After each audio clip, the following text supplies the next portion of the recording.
Okay guys, we're going to try something new here on the channel. I'm going to do a shortened version of the Battlbox unboxing, mission 103. You guys voted that you would like to see both a long and a short version. So this is something new. We're going to work with it, see what we like, see what we don't. You guys tell me what you think of this, and if it works, I'll do the long and the short version of most unboxings. So let's get going, and hopefully you guys like what you see.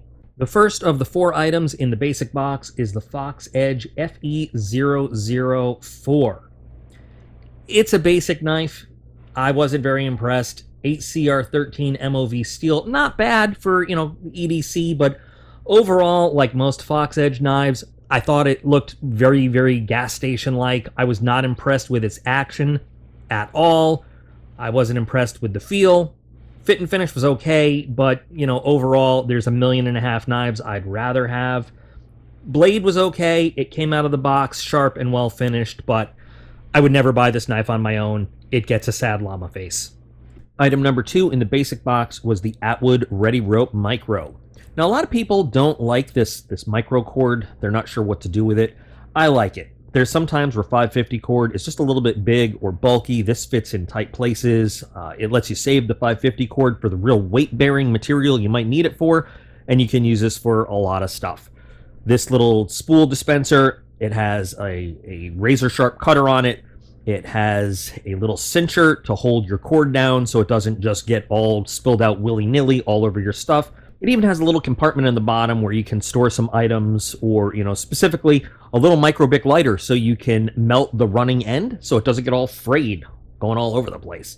You could have gotten either black, orange, yellow, or this camouflage one in the box. You can use this whether it's EDC style, just carrying around in a pack, keep it in the car, camping, or actually in the field for field type uses. I love this. This is great. This gets one very happy llama.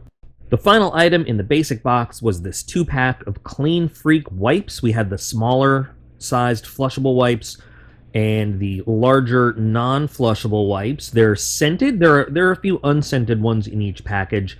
They've got some fairly good scents, I'll say. I have to hand it to them. The one that I particularly tested out was the Georgia Peach. These little ones actually looked like little packets of drink powder to me at first, which I was a little excited for, not going to lie.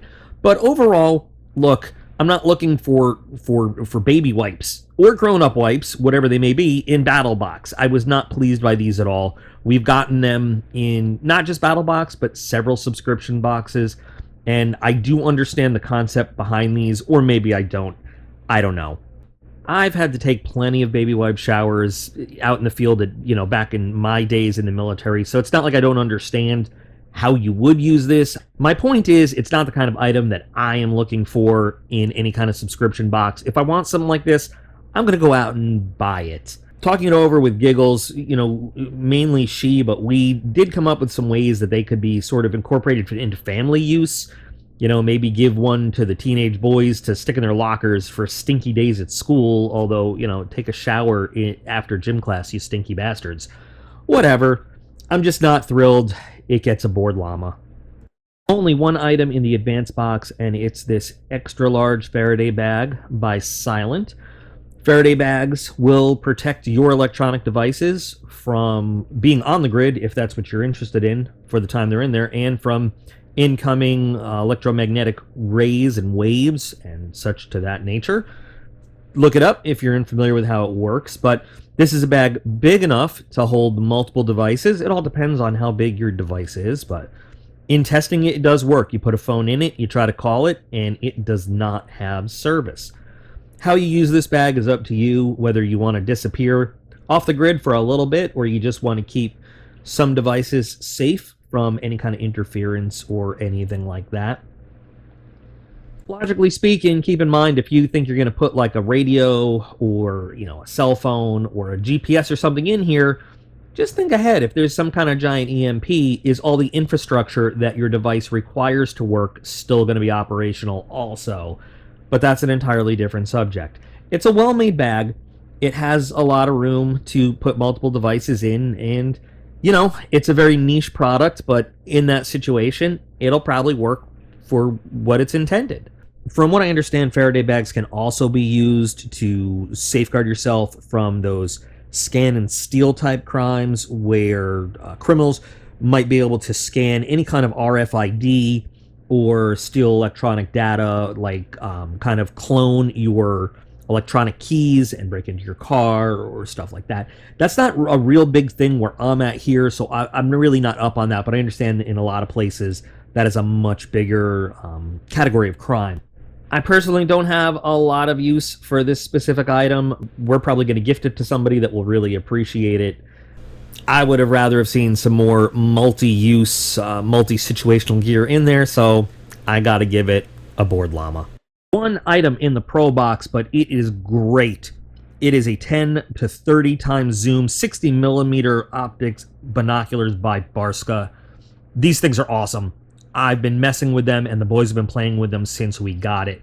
The optics are crystal clear. The zoom is amazing. You are a little limited in the close-up field of view because they are made for zooming. So you really got to look beyond the close field of view that you might look with some normal binoculars, but then you wouldn't be using these ones. But I was counting literal blades of grass at the maximum zoom with this thing. I love these. They come with a great rubberized coating for a really good grip, coated optics. It says it comes with a tripod adaptable fittings. I haven't figured that out, but I'd love to use it. In your lowest zoom, you've got a really nice wide field of view that you can then focus in on with the far zoom.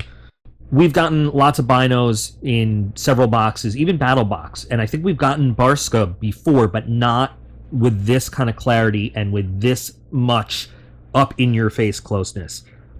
I can't say enough good things about it. I'm not going to go on and on. I love these, and I can use these in so many different situations. So, yes, I got to give these a super happy llama. Our Pro Plus item is the Rockin River Ogichi Knife of the Month. Rockin River is the new Battlbox kind of in-house brand, just like Lord & Field was. This knife is really interesting. We started with a little confusion and controversy over what is 440 AM steel. I got a whole video on it. I had to do the research. Turns out it doesn't matter because it was all a typo because the knife is made of 440A, which is not thrilling. I wouldn't put out a 440A knife and then list it as $110, but whatever. The knife is designed by Russ Comer, who's actually a well-known, well-respected knife designer. He's put out some amazing stuff. And the design is pretty nice, actually.